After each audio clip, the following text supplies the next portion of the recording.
Bonjour à tous, c'est Valérie. Je vous retrouve aujourd'hui pour la deuxième partie du challenge tarot opposé, oracle opposé, petit Lenormand opposé. Aujourd'hui, je vais vous présenter les petits Lenormands qui répondent aux questions dans les thèmes que je vous ai exposés lors de la première vidéo. Et la toute première opposition est quel est mon petit Lenormand le plus minimaliste versus celui qui est le plus maximaliste. Alors, pour ça, ça a été super simple parce que ce petit Lenormand qui s'appelle le tarot de Titania, qui ne porte pas bien son nom d'ailleurs, je l'ai acheté parce qu'il me plaisait. Je ne savais pas que c'était un petit Lenormand.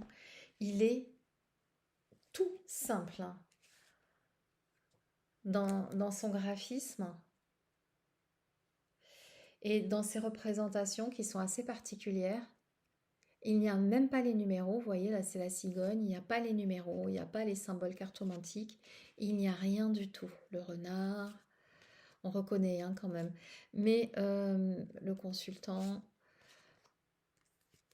l'enfant, le chemin, la croix, etc., etc. C'était vraiment pour moi une découverte particulière. D'ailleurs, je crois que j'en ai parlé dans une vidéo, dans une vieille vidéo, parce que je l'ai acheté pour justement ce côté très simple, hein, et je pensais que ça allait me permettre de créer mes propres interprétations. Et quand j'ai découvert le petit Lenormand, je me suis dit, mais c'est un petit Lenormand que j'ai en fait. Il n'est pas du tout présenté comme ça. Et effectivement, j'avais du mal à comprendre le guidebook. En fait, j'ai découvert le petit Lenormand grâce à ce jeu hyper minimaliste. Alors, ça n'est pas la première édition, je crois. Ça, c'est aux éditions Contredire. Donc, comme c'est très joli, mais c'est pas très pratique d'avoir les cartes là-dedans. Donc, je les ai enlevées et je les ai mises tout simplement dans un petit pochon en organza et je m'en sers comme ça. Mais effectivement, il est tellement petit, minimaliste qu'on ne peut pas s'en servir avec les symboles cartomantiques à moins de les connaître par cœur.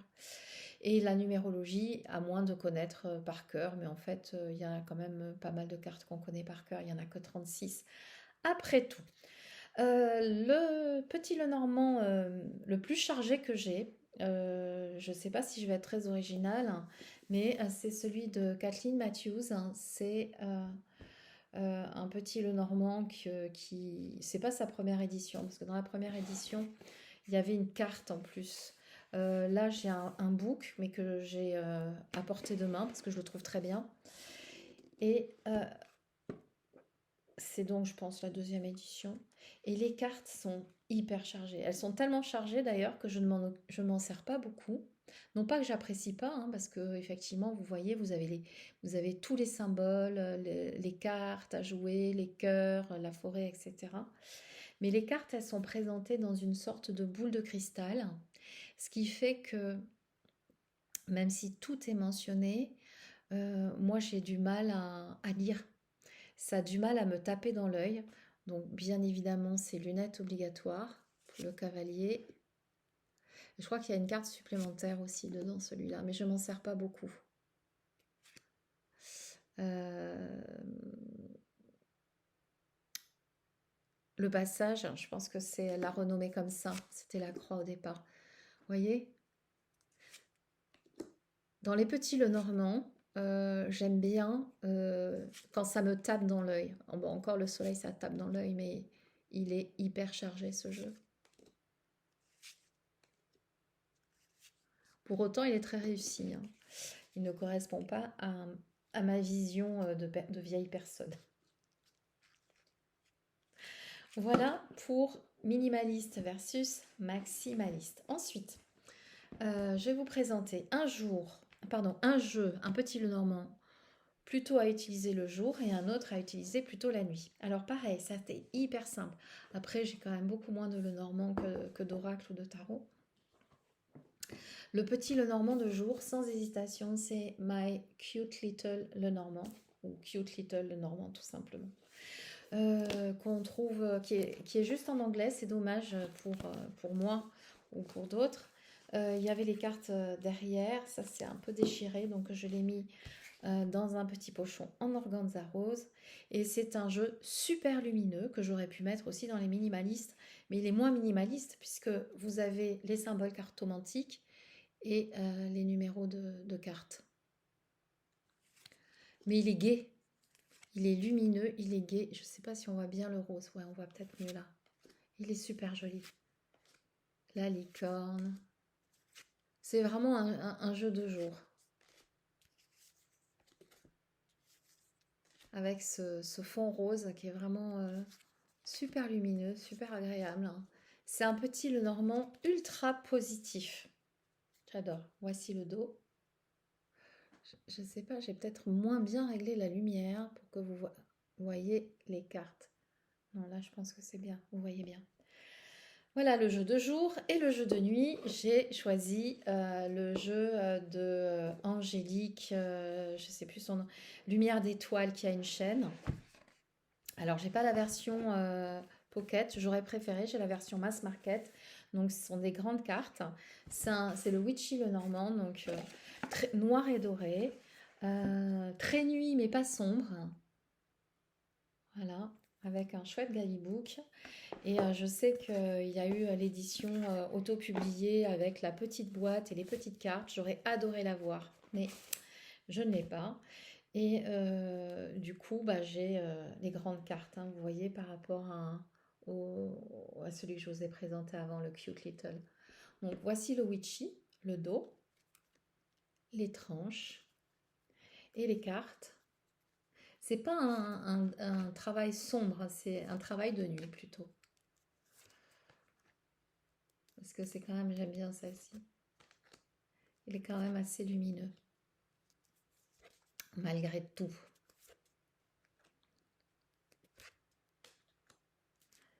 Très sorcière. Voilà, ça va être la saison. On va le ressortir. Donc celui-ci, édition Mass Market, le Witchy le Normand d'Angélique, Lumière d'étoile, je ne sais plus comment ça s'appelle. Oui, c'est ça, Angie Lumière d'étoile. Elle doit avoir une chaîne YouTube aussi, je crois. Ensuite, le meilleur mélange versus le pire mélange. Alors, le meilleur mélange, c'est un jeu. Mais c'est un jeu que j'ai acheté cette année pour faire que des grands tableaux. Et il est en toute petite carte. Et j'ai encore découpé les bords. Donc il a un côté très vintage, hein. J'adore le dos. C'est pour ça aussi j'ai choisi de l'utiliser pour les grands tableaux. Par rapport à celui de Kathleen Matthews qui est déjà petit, il est encore plus petit, ce qui fait que... regardez, ça c'est celui de Kathleen. Et ça, c'est celui... Alors, c'est celui-ci, il n'est pas comme ça à l'origine, hein. J'ai découpé les bords. J'ai découpé les bords et j'ai un mini-jeu qui se mélange, qui est tout doux et qui tient super bien dans la main. Voilà, j'ai mon tout petit jeu. Et puis, alors là, c'est léger, c'est facile. Ah, tiens, hop, petit message du jour. Avec autre chose. Hop. Ah bah tiens, celle-ci, elle est tombée. Ok. Alors, peut-être quelque chose qui va se décoincer dans les situations des travailleurs indépendants. Je dis ça vite fait. On ne sait jamais. Puisque c'est tombé, c'est peut-être que ça avait envie de parler. Donc ça, c'est mon jeu qui se mélange facilement. Et du coup, que je peux vraiment emmener partout. Au début, j'avais mis dans une petite pochette en organza, mais j'avais peur de l'abîmer. Donc ça, c'est pas très grand non plus. Et les jeux le plus difficile à mélanger, sans conteste, c'est celui-ci, qui est sorti cette année. C'est le Mademoiselle Lenormand au fil du temps, de Alias Kay et Sophie Chiarlet. J'adore ce jeu. Je trouve l'imagerie magnifique. Donc ça, c'est la carte d'authenticité, etc. Je trouve ce jeu magnifique. Les cartes collent. Et là, c'est très beau, hein, mais il est pour moi pas difficilement mélangeable. Donc je l'utilise malgré tout. Ça me casse les pieds, mais je l'utilise quand même. Et alors les tranches sont neutres. Là, je ne sais pas si vous voyez, mais je l'ai réutilisé. Je suis en train de le customiser avec du bronze qui reprend un peu le bronze là. Donc il faut que je finisse les tranches. Voilà. Et ce jeu, c'est un toucher pêche, archi pêche, super pêche, ce qui fait que j'ai vraiment du mal à les mélanger. Oh, regardez comme il est beau, ce petit chien. En revanche, euh, c'est vraiment son seul bémol pour moi. Et ça, et les tranches. Mais les tranches, je suis en train de rectifier. Et puis, super joli à tirer. Je ne l'ai pas vu passer tant que ça, donc je vais vous en présenter quelques cartes. Vous voyez là, hop, le trèfle. Il y a toujours ces lignes là qui relient une carte à l'autre. Quelles que soient les cartes, je trouve ça vraiment super joli. Et puis, euh, et puis j'adore l'univers de Sophie Chiarlet. C'est vraiment une découverte pour moi. Les couleurs me plaisent énormément. Vous voyez, je peux pas le mélanger. C'est dommage quand même, regardez ces petits oiseaux. Voilà, sinon tout est beau dans ce jeu et je salue le travail des artistes, bien évidemment, des artistes, auteurs et créateurs. C'est pas toujours facile de faire comme on dit, un sans faute. Je suis bien placée pour le savoir, donc bravo quand même pour la qualité du travail. Meilleur mélange versus mélange plus difficile. Ensuite, un jeu challenge et un jeu réconfort. Alors, en jeu challenge, j'ai choisi le Golden Venetian Le Normand, qui est un auto-publié que j'ai commandé en Suisse, donc avec des frais assez importants. C'était le 1072. Et pour moi, c'est un jeu de challenge. Alors, j'adore tout ce qui concerne l'Italie de la Renaissance. J'adore tout ce qui concerne Venise. Et vraiment, je l'ai acheté pour ça, pour ce côté harlequin, pour ce côté très festival. Non, c'est pas festival, hein. Si, festival, mais c'est pas le festival de Venise. Enfin, vous voyez ce que je veux dire. Euh, et en fait, il y a beaucoup de cartes. C'est un petit Lenormand étendu. Il y a beaucoup de cartes supplémentaires. Et j'ai du mal à. Peut-être aussi parce que je n'y consacre pas suffisamment de temps. J'ai du mal à faire des interprétations faciles. J'ai du mal à associer certaines cartes. Enfin, bon, bref. Et puis, il a un univers quand même, malgré tout, c'est une Venise où on sent qu'il y a derrière l'emprise d'une religion assez sévère, assez austère. Et du coup, il est assez challengeant de ce côté-là aussi. Voilà, donc ce Golden Venetian Le Normand, pour autant je ne m'en séparerai pas, c'est pas la peine de demander. Voilà, je l'adore. J'ai vu qu'il existait le tarot aussi. Le jeu réconfort, hein, bien évidemment, j'ai failli prendre le Lenormand, le Christmas Lenormand de Célia Melville et Claire Duval. Et puis, je crois qu'il a été pris. Donc, bien évidemment, j'ai pris, parce qu'en fait, c'est un des premiers que j'ai eu, le, le Tanis. Le Tanis de Célia Melville. C'est la deuxième édition, en revanche. J'ai le pochon vert par là, mais je l'utilise sur un autre jeu. Et la boîte est rangée aussi, donc je ne l'ai pas ressortie. C'est un jeu, c'est du bonbon aussi, hein. C'est J'adore le tirer. Il est toujours facile. C'est celui que je tire le plus volontiers à mes amis. Quand ils me disent ah Valérie, tu veux pas me faire un jeu? Parce que comme ça, je sais qu'on va jamais plomber l'atmosphère. Ça va, même s'il y a des choses un petit peu plus difficiles, je sais que euh, les personnes qui le regardent vont toujours avoir un a priori positif, quelque chose de léger qui se met dans le cœur et c'est quand même important. Du coup, j'aime bien tirer les cartes et c'est tirer avec celui-ci, c'est vraiment un jeu réconfort. Voilà, il est très connu, je passe. Ensuite, quatrième question, non, cinquième. Le jeu, le petit Lenormand que j'utilise tous les jours versus celui que j'utilise vraiment de temps en temps. Alors tous les jours, c'est super simple. C'est le Gilded Reverie de Ciro Marchetti. Euh, c'est celui avec lequel je fais les meilleurs tirages. Donc, euh, il est bien usé, hein, et il est costaud, hein. La dorure est costaud, mais je l'ai tellement utilisé. Celui-ci, je crois que c'est celui que j'utilise le plus. Alors, dans sa version étendue, parce que je trouve que les cartes supplémentaires, elles donnent vraiment... il y a une très bonne valeur ajoutée, simple à comprendre, facile à associer dans le jeu. Donc, la boîte, c'est pareil, c'est une boîte comme ça, mais je l'ai rangée. C'est une boîte comme ceci, aimantée, avec un guidebook, ma foi, fort bien fait. euh, que je garde toujours, notamment pour les cartes étendues. Et, euh, et même s'il est chargé, il est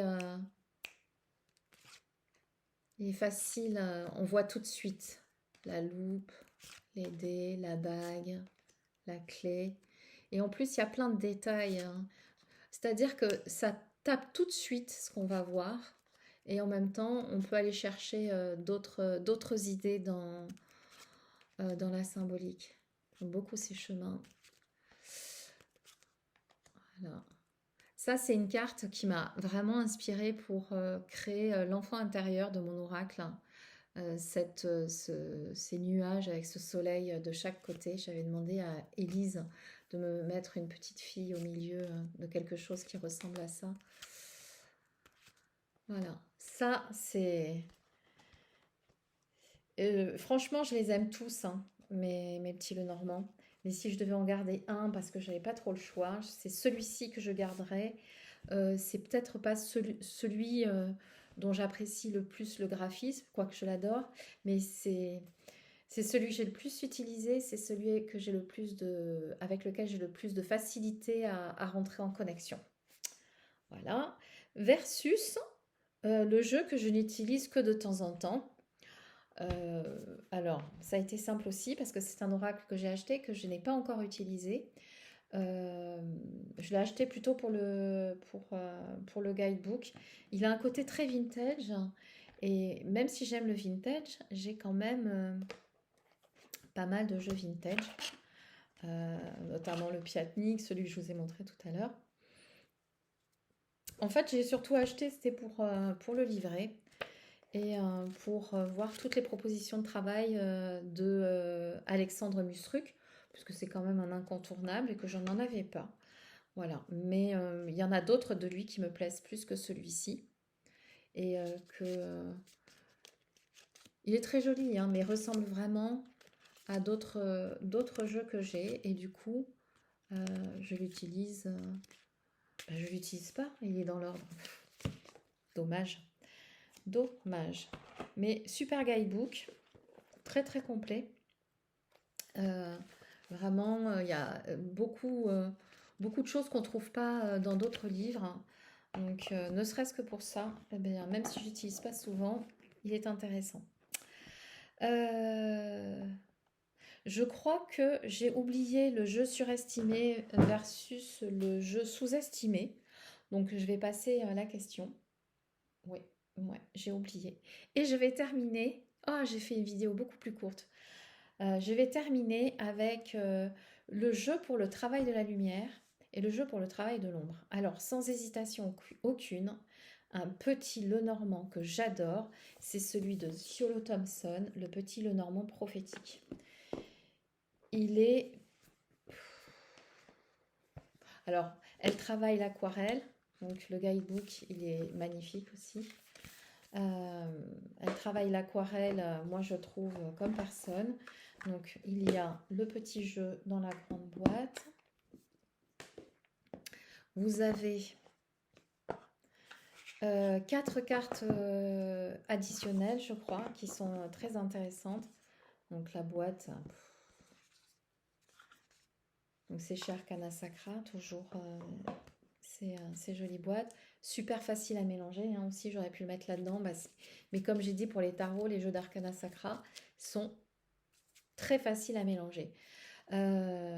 Travail de lumière, parce que même les cartes qui sont censées être des cartes négatives ont une empreinte magnifique de pastel. J'espère que vous voyez bien les couleurs. Parce que là, si je rapproche, on voit moins bien. Donc, je vous le mets là. Voilà. Le papillon, c'est ce qu'il y a sur le dos de deck. Donc ça, c'est une carte magnifique de transformation supplémentaire, le poisson. En fait, je l'ai découverte avec son tarot de l'entremonde, mais que j'aime beaucoup aussi, qui fait partie des tarots avec lesquels j'aime bien travailler la lumière. Et bien évidemment, je n'ai pas été déçue. D'ailleurs, j'aime bien travailler les deux en même temps. Le tarot de l'entremonde avec le petit Lenormand prophétique. Super beau. Il y a dans ce jeu une carte genre... alors attendez. La clé, je trouve la croix. Alors, la couronne, ça c'est une carte supplémentaire aussi. Et il y a dans ce jeu, voilà, une carte non binaire. Si jamais, parce que c'est vrai que de plus en plus de personnes ne se sentent pas forcément dans une identité, dans une énergie féminine ou masculine. Et c'est une carte qui a vraiment beaucoup de sens de nos jours, je trouve. Voilà, ça c'est pour mon travail de lumière. Toutes ces parties cristallines que l'on a envie de voir émerger, sublimer avec ce petit Lenormand. En plus, j'adore le renard, donc... Et le travail de l'ombre, le shadow work, c'est avec le Mademoiselle Lenormand de Gabriel Sanchez. D'ailleurs, j'ai acheté ce jeu exprès pour ça, parce qu'il était dark. Ouais, c'est ça. Alors, moi, j'ai bien aimé le Béline de Gabriel Sanchez. Et bah, du coup, quand j'avais vu la présentation, je me suis dit, je vais me le prendre pour le travail de l'ombre. Il y a un beau travail fait aussi au niveau du guidebook. Donc il y a vraiment, bon, il y a pas mal d'associations. Donc moi je ne raisonne pas forcément en association que je vais lire parce qu'autrement ça tue un peu mon intuition. Mais il y a quand même beaucoup de choses très intéressantes. Et puis Mademoiselle Lenormand, je la trouve assez sombre. Assez, je vais vous révéler des secrets, des choses que vous ne voulez pas savoir, qu'il faut faire émerger. Et ce sont des grandes cartes, mais c'est pas grave parce que du coup, je fais plutôt en tirage 3 cartes celui-ci. Voilà, ça c'est le dos de deck, il est vraiment très shadow work. Et puis les cartes, elles ont un côté aussi comme ça, bien... Il y a des mots-clés dessus, hein. Donc il est quand même assez facile à interpréter. Et ça fait partie des petits Lenormand avec lequel je peux facilement faire du travail de l'ombre. Et pourtant, c'est pas les cartes les plus sombres que je vous sors. Bah, c'est un tout, en fait. Il dégage cette énergie-là. Voilà. Vraiment. Il est assez récent, celui-ci aussi. Et il y avait... Même le soleil, hein, même le soleil, il a l'air... c'est pas un soleil hyper joyeux. Et il y en avait d'autres aussi. Ouais, c'est secret.